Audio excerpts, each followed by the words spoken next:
Hello student, welcome to online class.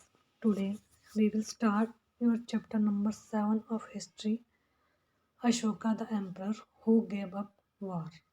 Ashok एक ऐसा सम्राट है जिसने वॉर जो है युद्ध को क्या है गेव अप कर दिया था, मतलब करना छोड़ दिया था। इसके बारे में हम इस चैप्टर में पढ़ेंगे। इससे पहले हमने पढ़ा था new questions and new ideas chapter पढ़ा था कि न्यू क्वेश्चन किस तरह से नए नए आइडिया आए, कैसे इन्वेंशंस वगैरह की गई। तो स्टार्ट करते हैं chapter.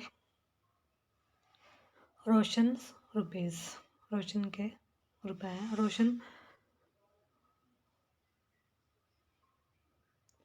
clutched the crisp notes that her grandfather had given her on her birthday. While she badly wanted to buy a new CD, she also wanted to just see and feel the brand new notes. It was then that she noticed that all of them had a smiling face of Gandhiji printed on the right and a tiny set of lions on the left. What were the lions there for? She wondered. इसमें क्या है कि रोशन का जन्मदिन होता है तो उसके दादाजी से उसे एक नोट मिला जिसमें उसके राइट साइड में क्या है, गांधी जी है, और लेफ्ट साइड में नोट के जो लेफ्ट साइड में उसमें लाइन बना हुआ है। इसको देख के वह क्या है, वंडर्ड हो जाता है, हैरान हो जाता है कि ये शेर इसमें नोट में क्यों बने हुए हैं। तो इसके बारे में हम चर्चा करेंगे इस चैप्टर में। A very big kingdom and empire, मतलब एक बहुत बड़ा राज्य और एक साम्राज्य है उसके।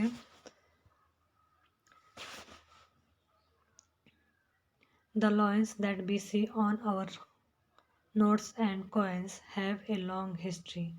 They were carved in stone and placed on top of a massive stone pillar at Sarnath, about which you read in chapter number 6. पिछले चैप्टर में हमने सारनाथ में जो एक पिलर बनाया गया है उसके ऊपर क्या है, 4 मुख वाला शेर बनाया गया है, उसके बारे में हमने पढ़ा कि मैसेज दिया गया है कि क्यों ये जो टाइगर है, लॉयन है, इसके ऊपर बनाया गया है।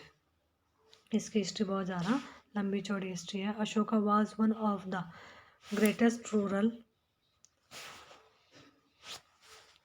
greatest rulers known to history, and on his inscriptions were inscribed on pillars as well as on rock surface. Before we find out what was written in these inscription, let us see why his kingdom was called an empire. जो अशोक था एक महानतम राजाओं में से, वह है famous जो किंग थे उनमें से एक किंग अशोक था, जिसके इंस्ट्रक्शन पर कई जगह क्या है पिलर बनाए गए और उनके और पत्थरों के ऊपर जो बड़े बड़े स्टोन्स उनके ऊपर क्या है इंस्क्रिप्शंस लिखी गई। यह अंडरस्टैंड करने के लिए उनके जो उनका राज्य है, किंगडम और राज्य है, और उसको एम्पायर क्यों कहा गया जाता है, इसके बारे में इसमें आगे पढ़ेंगे। The empire that Ashoka ruled was founded by the grandfather Chandragupta Maurya. More than 2300 years ago, Chandragupta was supported by a wise man named Chanakya or Kautilya. Many of Chanakya's ideas were written down in a book called the अर्थशास्त्र। इसमें क्या है, चंद्रगुप्त जो अशोक है, जिसे उस जो empire मिला है जिस पे वह शासन करता है, उसकी स्थापना क्या है, उसके जो ग्रैंडफादर है चंद्रगुप्त मौर्य ने की है लगभग 2300 ईयर एगो पहले। और चाणक्य या कौटिल्य या विष्णुगुप्त जो है वह चंद्रगुप्त मौर्य का क्या था, सपोर्टेड पर्सन था, जिसने उसको सपोर्ट किया था मौर्य साम्राज्य की स्थापना करने के लिए। और चाणक्य के जो थॉट्स है वह है अर्थशास्त्र नाम एक बुक है, उसमें लिखे गए हैं। डायनेसिटी है, वंश है। When member of the name family become rulers one after another the family is often called a dynasty. जब एक ही फैमिली जो है कि कई सदस्य अलग अलग जो मेंबर है वह एक राज्य के ऊपर, एक साम्राज्य के ऊपर एक एक करके क्या है शासन करते हैं, तो उनके वंश को क्या कहा जाता है या उनको क्या कहा जाता है, डायनेस्टी कहा जाता है, वंशज कहा जाता है। The Mauryas were a dynasty with 3 emperor important rulers. जो मौर्य डायनेस्टी है उसमें 3 फेमस जो राजा थे वह थे चंद्रगुप्त एंड उस his son Bindusara and Bindusara son Ashoka. ये 3 फेमस थे जिन्होंने मौर्य वंशज डायनेस्टी पर जो है राज किया था। There were several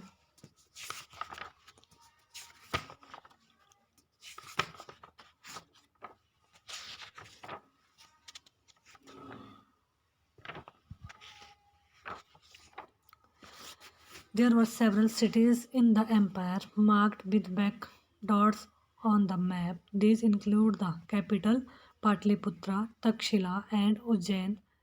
Takshila was a gateway to the northwest, including Central Asia, while Ujjain lay on the route from north to south India.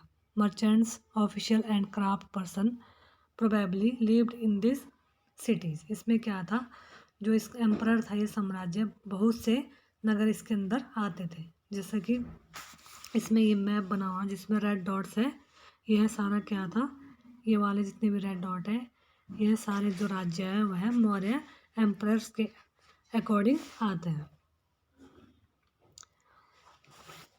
इसमें जो साम्राज्य की राजधानी थी वो पाटलिपुत्र, उज्जैन और तक्षशिला जैसे जो फेमस नगर थे वह थे। तक्षशिला नॉर्थ वेस्ट और मध्य एशिया, सेंट्रल एशिया के लिए आने जाने वाला जो वे था, रोडवे था, वहाँ पर आता था। और उज्जैन दूसरी ओर नॉर्थ इंडियन से दक्षिण मतलब साउथ इंडिया की ओर जाने वाला रास्ते में आता था। शायद जो इसके नगर्स थे, मर्चेंट्स थे, व्यापारियों और गवर्नमेंट एम्प्लॉयज़ के लिए शिल्पकार रहा करते थे। In other areas there were village of farmers and herders. In some areas such as central India there were forests where people gathered forest produce and hunted animals for food. People in different parts of the empire spoke different languages.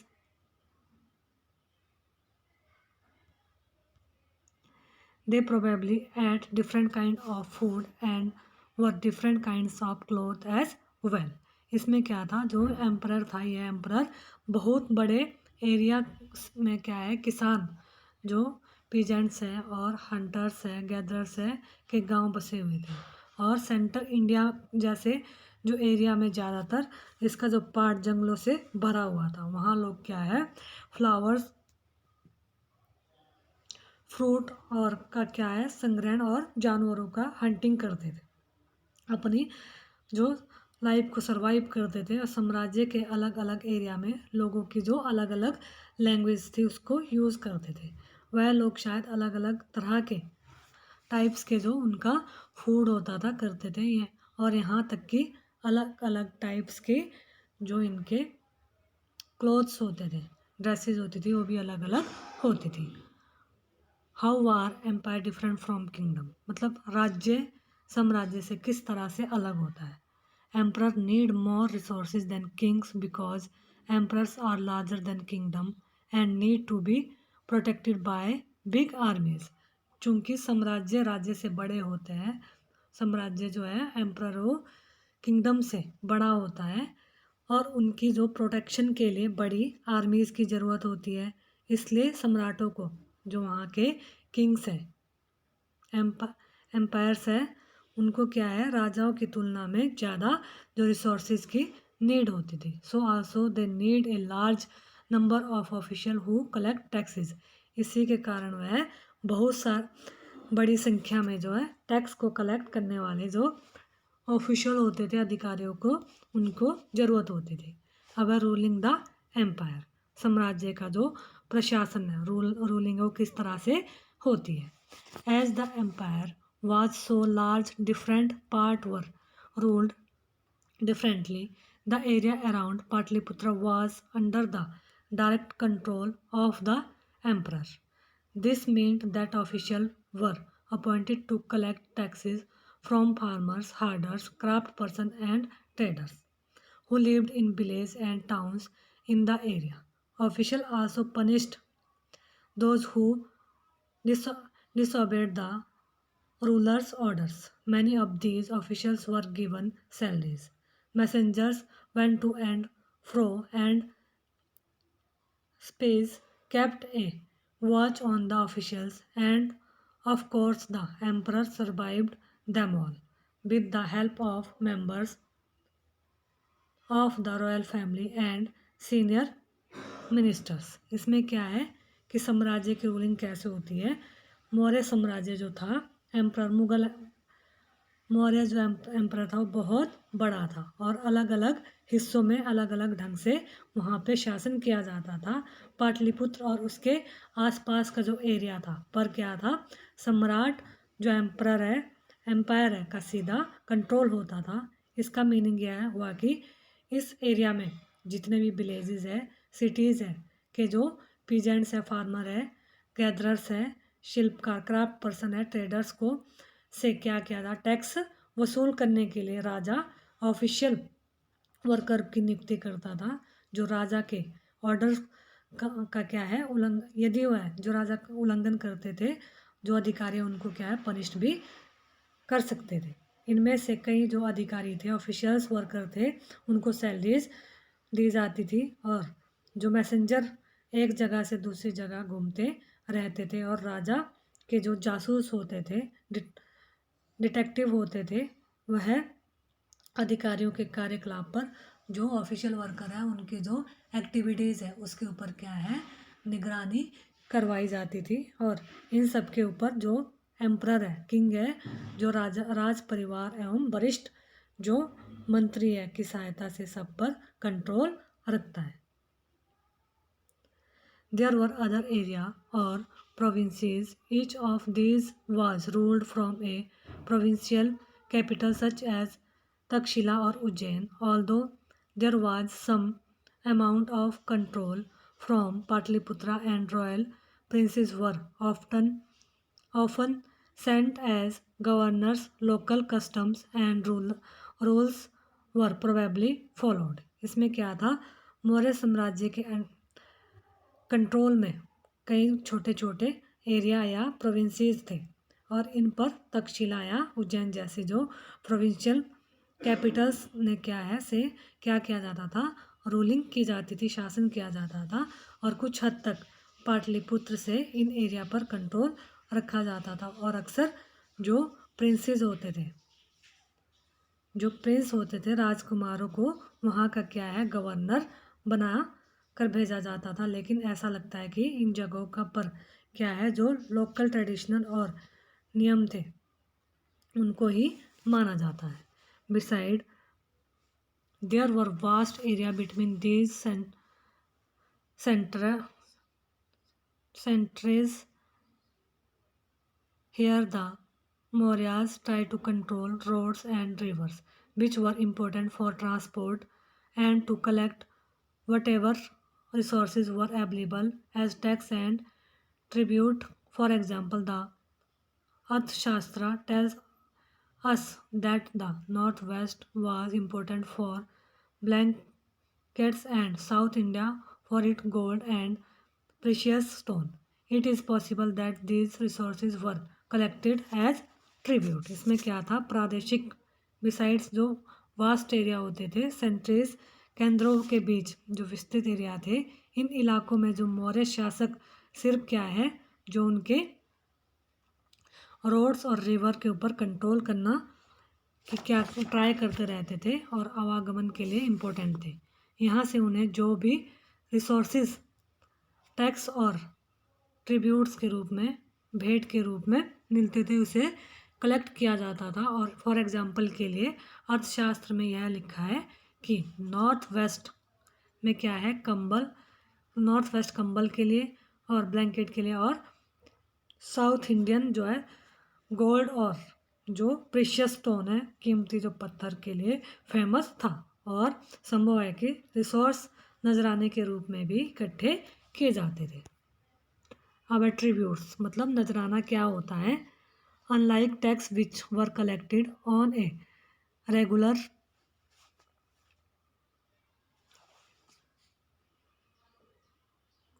basis, tribute was collected as and when it was possible from people who gave a variety of things more or less willingly। इसमें क्या है, जहाँ कर नियमित ढंग से tax इकट्ठे किए जाते हैं वहीं क्या है, ट्रिब्यूट यानी कि नजराना अनियमित रूप से जब भी संभव हो, जब भी पॉसिबल हो तो वहाँ पे कलेक्ट किया जाता था। और ऐसे जो ट्रिब्यूटरी थे, ट्रिब्यूट्स को क्या है, अलग अलग पदार्थों के रूप में पराये ऐसे लोगों के लिए जाते थे जो स्वेच्छा से इसे देते थे।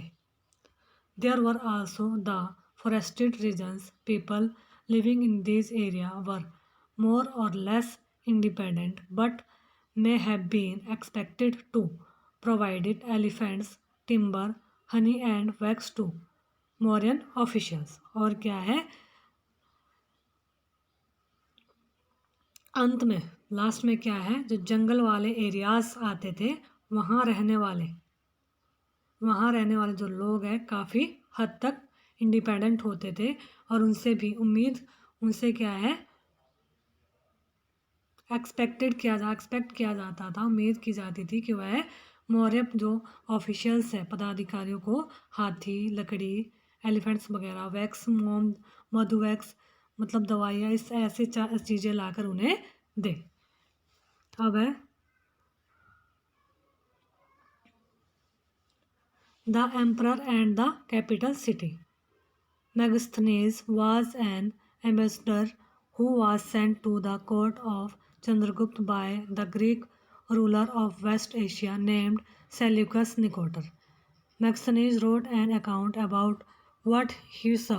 Here is a part of his description। इसमें क्या है, मैक्सथनीज जो चंद्रगुप्त दरबार में पश्चिम एशिया के यूनान राजा सेल्यूकस निकेटर का क्या था,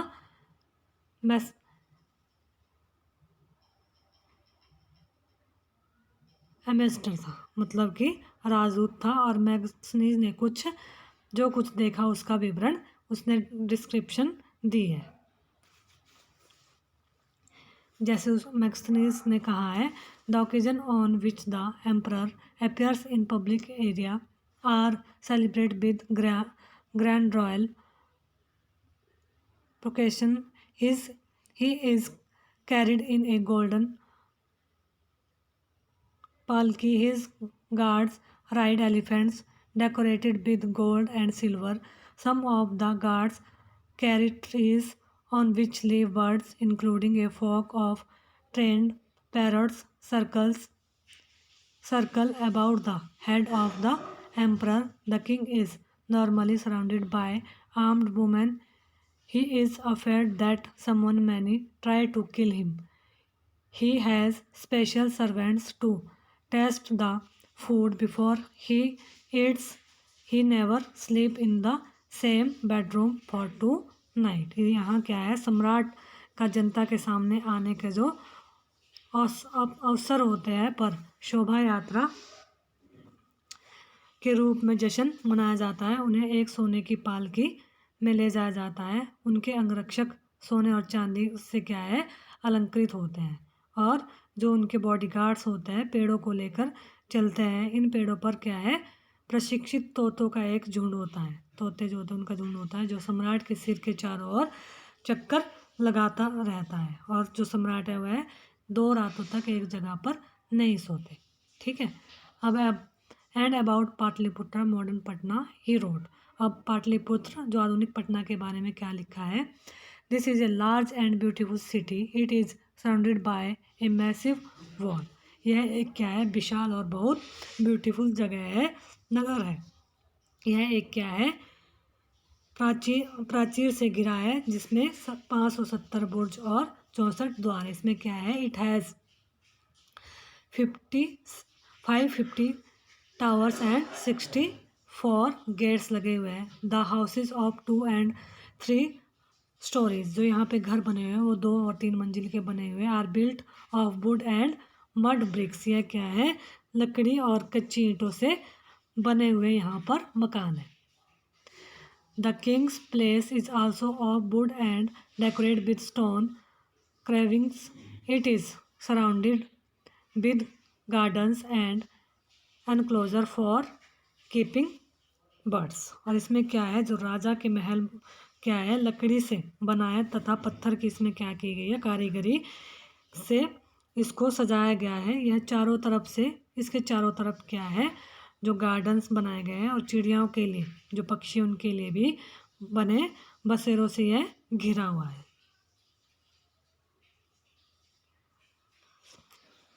तो यह थी हमारी फर्स्ट वीडियो। इसके बाद नेक्स्ट वीडियो में हम पढ़ेंगे अशोका ए यूनिक रूलर। जो अशोका है वो एक अनोखा सरदार था, वह कैसे दूसरों से अलग था, इसके बारे में हम नेक्स्ट वीडियो में पढ़ेंगे।